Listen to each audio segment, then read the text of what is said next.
Right, we have a game number 3 here. 1-1. We've got Yawgmoth versus.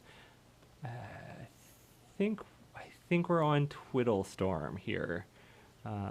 It's a Lotus Field deck. Can't quite see if it's either going to be Jeskai Lotus Field or Twiddlestorm, but it looks like Twiddlestorm. Oh yeah, that's what's happening.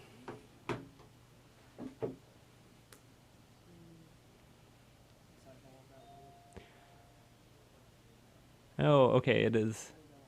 Yes, Storm apparently. So there we go.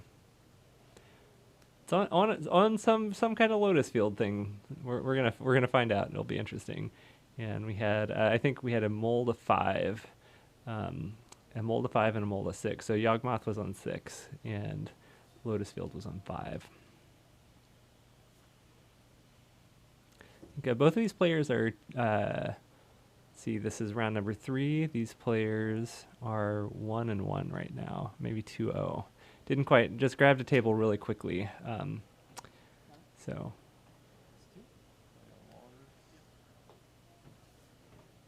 Yeah, these players are 1-1. Have the match sheet. Nicholas was in the top table at the last round a couple weeks ago.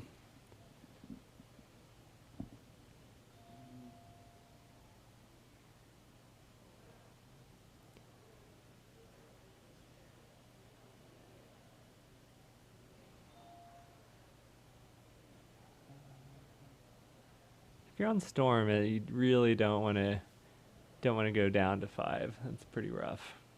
That is quite rough. This match seems like it's definitely a race. Probably not a ton of interaction. I imagine that Nick has some number of endurances at this point, which are really good at negating the kind of quote card advantage that Otherworldly Gaze is going to give Nick stalking the yard. Yeah, it looks like we have an Ashiok in Nick's hand and a Chord of Calling. So right now we could chord for, let's see, we can make 1, 2, 3, 4, 5, 6. So we could chord for 3. So we could chord 4 endurance, which is probably why we didn't see the Ashiok played here. It's definitely a big gotcha.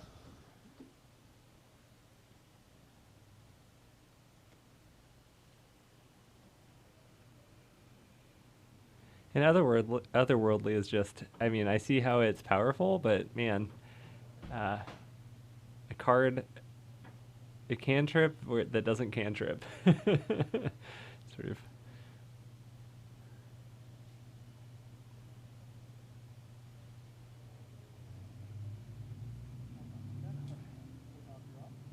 All right.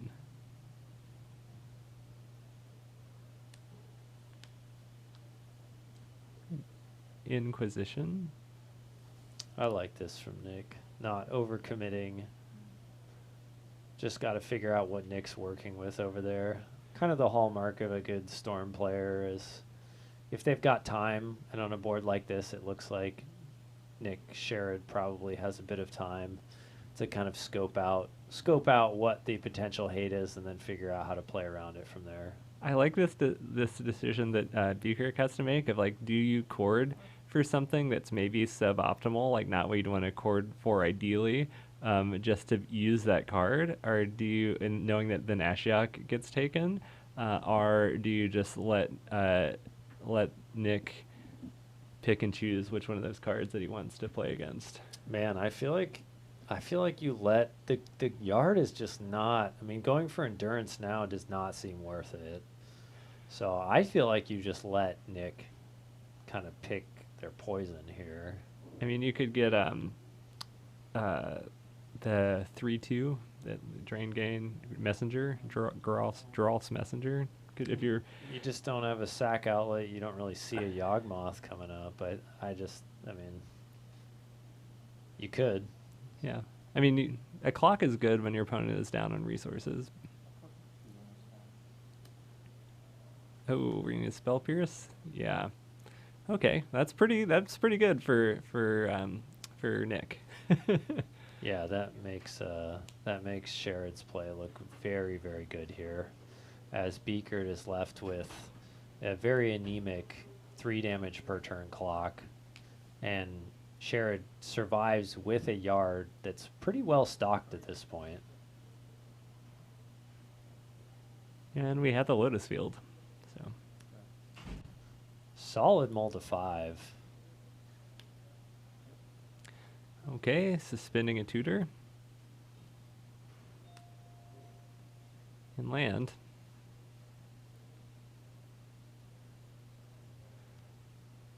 3 damage a Ooh. turn isn't Beakert much of a hits, clock. I believe, Necromentia off the top, which is potentially a banger here.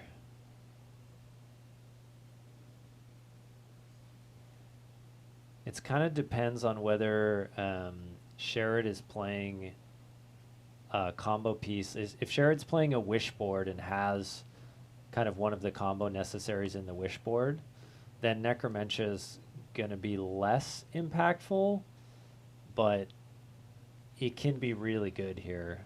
I mean, luckily for Sherrod, that Profane Tutor on Suspend should at least be able to pull something out of the deck, as I feel like most people that play this deck play some sort of alternate win con, so that even if they do get kind of something pulled from the deck, that there's the potential to maybe play an Ave Progenitor Ooze or something like that that is an alternate win con.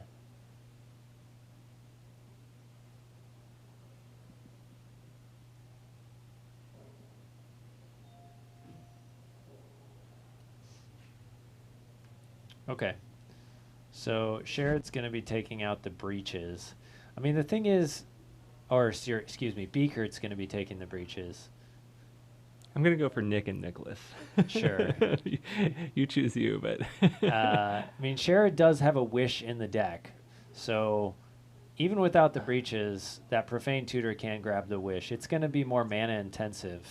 And with the lack of resources in Sherrod's hand, that could end up being the difference. I got a 4-turn clock right now. So 4 turns isn't, it's not a ton of pressure right now. But Nick, even another creature is going to cut that clock in half, basically. Especially if it's a Stranglegeist and is hasty. I'd consider instep. And kind of come down to the wire here, I think. Yeah, there's Sherrod picked up a Dream Script, so there is a twiddle effect in hand. So when this Profane Tutor goes off, Sherrod is looking at the ability to generate a decent bit of mana. All right. We currently now have a 2-turn clock for Nicholas. Okay. So, and this kind of times out perfectly for Sherrod with the Profane Tutor going off here on upkeep. I'm willing to bet we see the wish here as the target of choice from Sherrod. All right, we don't know. We don't get to see it. Yeah, the tutors that tutor anything, you don't have to reveal. I feel like in Modern, I'm so used to the tutors having to reveal the card. And this one's like, yeah, I just give what I want, man. Yeah. I'm pretty sure it is the wish. It's a full art card. Yeah. Oh man, I miss this so much. I haven't seen Storm pull out dice in such a long time. Like my heart. Nor have I seen the Storm counter fade in on our graphics in some amount of time. 2 Storm. Hell yeah. Initially when I made this graphic, I made exactly Storm counter and red and blue mana as possible counters, which I realized could get awkward, but are we up to 3? Yeah, we're up to 3. We wished. That would be 4. I think it's just getting breached, but now, yeah, casting it now. Okay. Now we're at 4.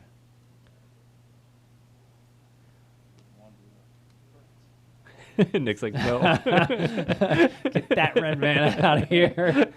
Love it. All right. Hit the Dreams Grip. Should give us another storm. And I haven't done the math, and I can't quite see Nick's graveyard. Curious if there's enough cards in there. Like, are we just wiping the board right now? Or are we gonna be able to get lethal? we would win, yeah. I mean, if Nick gets out of this, it's definitely a win. I think it's dream scripting some number of times to be able to get potentially to wish again. For Tome Scour, I believe is oftentimes the kind of combo win con until we eventually twiddle Tome Scour our way into like a lethal grape shot.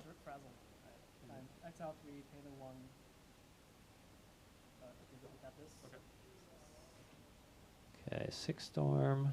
Yeah, it helps to have your co-commentator play like favorite card be Underworld Breach in Modern when we run into situations like this. Ian definitely knows his breach decks.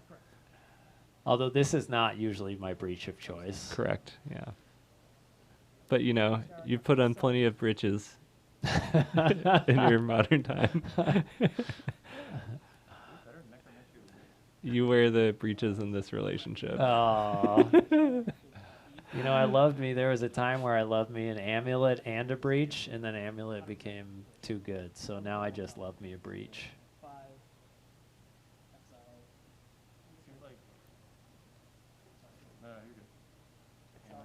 I'm going to just shout out to, we have some pretty sweet overlays right now. This is some pro level stuff here.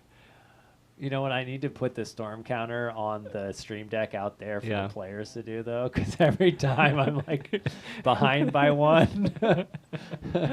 Nick's just stacking cards. I'm like, are those on the stack? I don't know. Okay, we've demonstrated a loop here. So we're just going to kind of keep removing things as the loop happens.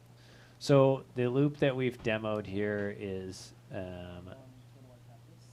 twiddling the land twice and then tome scouring.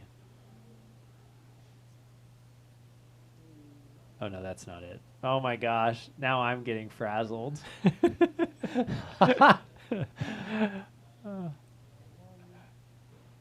Are we going to ooze here? I would be really surprised. I think that Nick can get to a grape shot, but I mean the ooze is sticking around.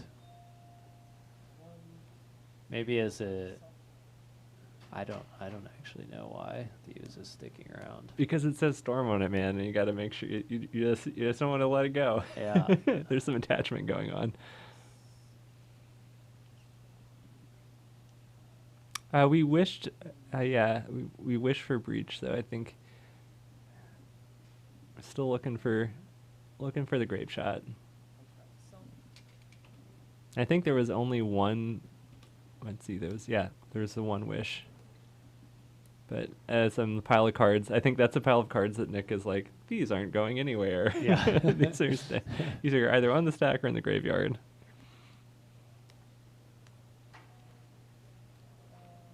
The oozes in the maybe pile. If somehow I lost my grape shot, or like if it's on the if it's on the very bottom and the math of the cards or something. Yeah. I guess it wouldn't matter. I'm just saying words at this point.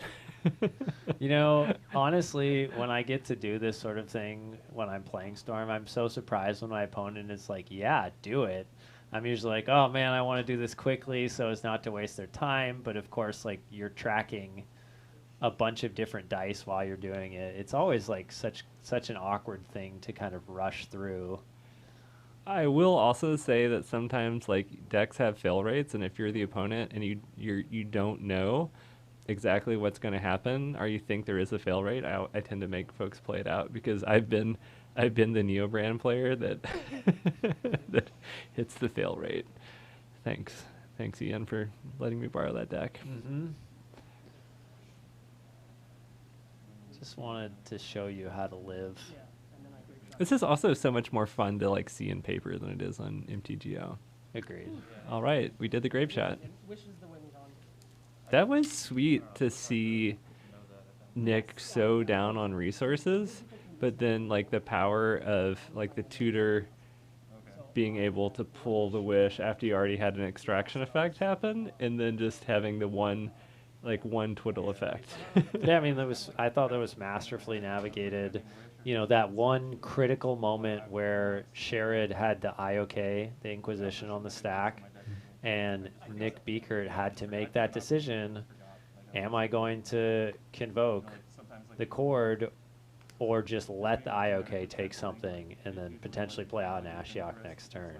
It's such a hard decision to make, but, you know, had Beekert just kind of allowed Sherrod to take a card there, that Spell Pierce may not have been able to be nearly as effective. Like, for example, if Beekert had then chosen to play Ashiok next turn, the Wall of Roots would have had the mana available for the Pierce, Spell Pierce. So, I mean, not saying what Nick did was wrong there, but just I did feel like that was kind of the crux of the match in this case. Yeah, and there's a chance that knowing what the Storm player information you had, having Spell Pierce, you might have taken Ashiok and not, and it all sort of, it played out in a really interesting way, but that did seem to be like the crux decision in the whole match. And yeah, everyone that's out there tuning in, we have YouTube channel, Portland Paper. We tend to post edited VODs of each match separately, so that you can like look up a deck, see what all the different matches that we've recorded for that, and it's hanging out on there. We usually release them sometime in the week after the stream happens. It's a bit of work to edit those down. Also, you can check out, they're up for a month. The full VODs are on our Twitch channel, so you can rewatch things that have happened the whole way through, including all of our cool special bits that we do in the broadcast. And it's really, it's awesome when folks follow us on Twitch, so you know when we're going live. Subscriptions are always great. We just started back again, but we're doing it every Monday. We're back to sort of full-time streaming Mondays here, and we sometimes get to do some Fridays, so we'll be doing that on the regular these days. Working on improving the stream, improving all the tech stuff, work in progress, but we appreciate people just even being engaged in chat and watching us, and it's rad. If you have any cool flavor text you want shouted out for